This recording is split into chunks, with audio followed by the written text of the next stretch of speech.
Hey guys, welcome back to some all new Cam's Corners. I know 2020 has been a pretty hectic year dealing with the coronavirus. We haven't all been able to get out on court, and I'm hoping to make some new videos now that'll give you some thought and some plans to get back out there, different things to think about. Today, we're going to talk about some tactics, and specifically what it's like to play off a hazard chase as the receiver. And so what this means is that you are on the receiver's end getting ready to play a point, and there's a chase set. It's a hazard, let's call it second gallery.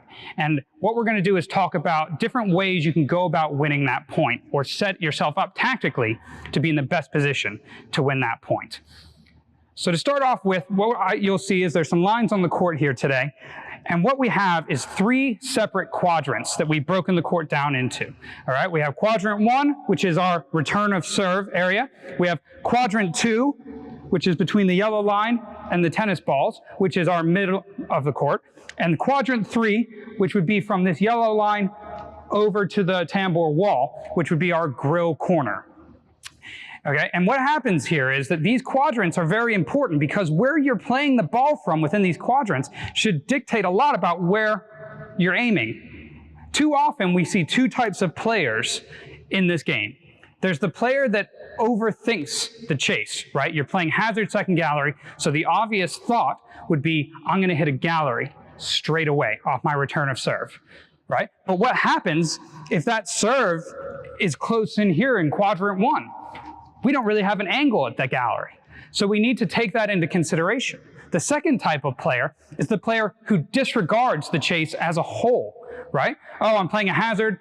I don't want to think about it because I'm going to make bad decisions. So I'm just going to play the ball wherever I want and hope that I win, right? And that's not tactically smart either because we're not taking advantage of opportunities where a ball could be open for the galleries. So what we're going to do now is we're going to break down what we should be doing depending which quadrant the ball's in. And this is the simplest way to do it. Obviously, as you get better at court tennis, these are going to change, but these would be your general rules that'll help you build a proper game plan and tactical response to this. So we're going to start in quadrant 1. Quadrant 1 is closest to the service wall, okay? So if a serve comes in to quadrant 1, and we're playing a hazard chase, we don't have very much of an opening to the galleries. We'd have to play over the high part of the net, right? And there's a very small window for us to get that ball into, which makes it a very low percentage shot.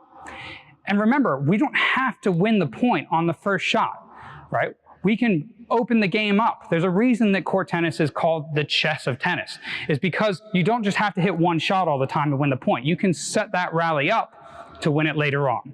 So the rule that I want to give you today is that if that ball comes into quadrant 1 here, I want you to actually play that ball cross court with your return of serve over the low part of the net into what would be known as the forehand corner.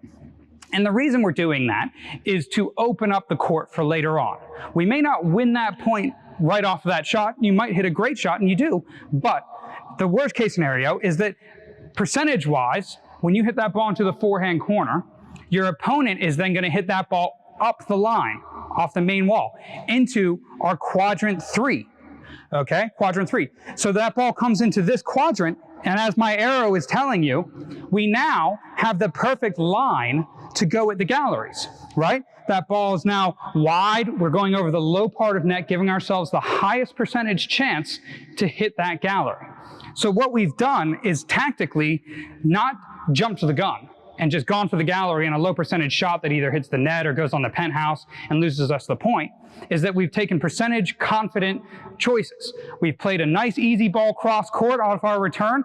Okay, maybe we win the point, maybe we don't. That ball's now come across into quadrant 3, and now we got a nice good chance to go for the galleries and finish that point off.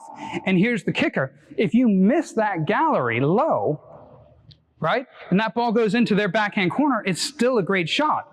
And if they get that ball back, percentages say that they're going to play it back to your backhand corner again, giving you another opportunity to go at those galleries, right? So by taking that first step on the return of serve, we've now made the likelihood of us winning that point go up leaps and bounds, all right?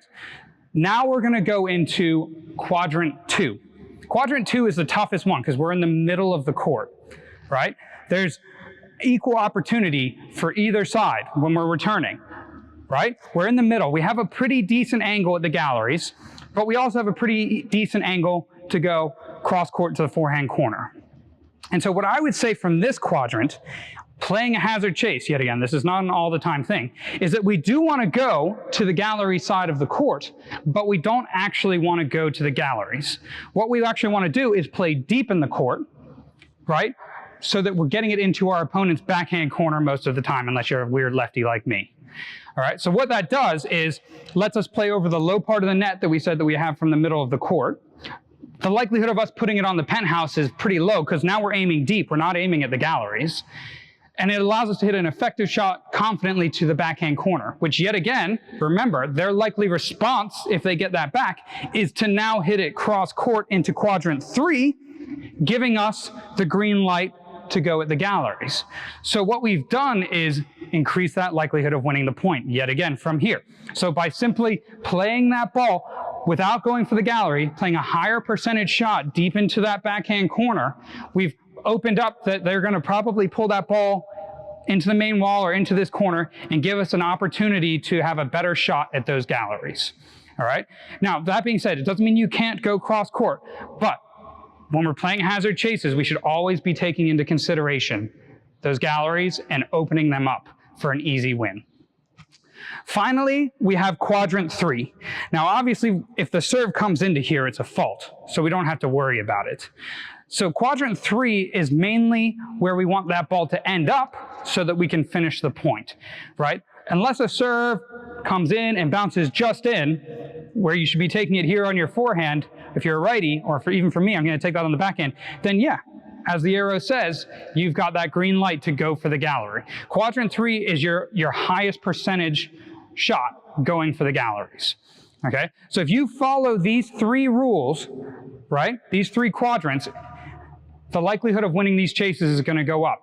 And the same rule should apply, not just when you're playing hazard chases, but when you're trying to set chases, right? So often we get caught down here at the receiver's end for a game or 2 at a time because we're trying to attack the forehand corner or attack the date on and missing. So if you use these rules to set chases as well, you're going to spend less time at the receiver's end, more time at the service end. And we all know that spending time at the service end is key to winning a match. Thanks, guys.